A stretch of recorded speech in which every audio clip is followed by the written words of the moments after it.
This is a short video on how to use iReport to create interns for your class.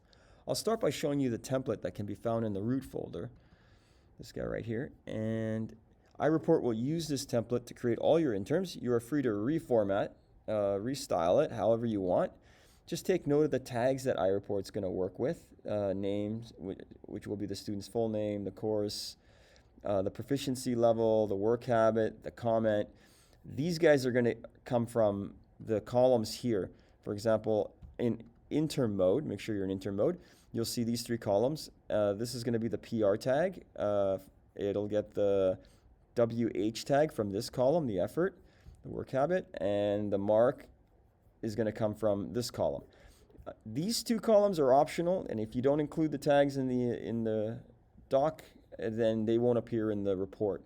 So you can use them or not. Proficiency is mandatory for the interns, and this particular value that's going to come from this column is going to be it has to be an integer between 1 and 4. You can use 0.5s to indicate, like for example 2.5 would be a student between 2 and 3. Descriptors are in the table, but again you can change that.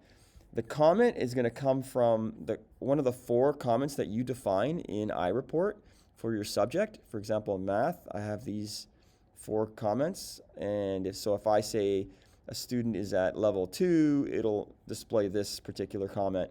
Now these end tags are for the student's name, so you can personalize these a little bit by using these end tags. It'll replace these end tags with the student's first name.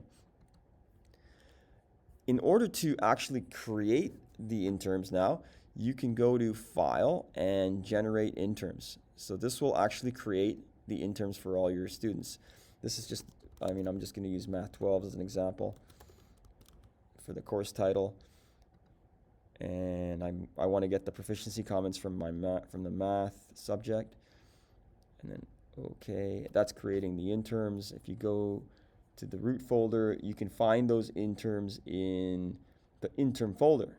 So then it created a folder called block A, and that's because my class file is called class list A, and so it automatically creates this folder block A, and you'll find all your interns in there. And if I open up Tweety Bird here, there's the intern for Tweety Bird, proficiency level 4. There's the comment associated with level 4, the mark, the date, and so forth, and you have a full intern for every one of your kids. The other thing I wanted to show you is also that there's an email that's kind of ready to use here in the email folder. So this email you can also send to parents, and the idea would be you send this email to all the parents indicating that the students all got an intern and they're going home. So that can be a generic email sent to all the parents at once. And finally, I just wanted to show you quick here, you can print all the interns in one shot using this feature. Be a little careful with this because you select a folder when you do this, and the folder that you select, it'll find all the Word documents that are in that folder, and it will print all the documents that in the folder that you select. So the idea would be you go to, in this case it's on desktop, this is where the interns are the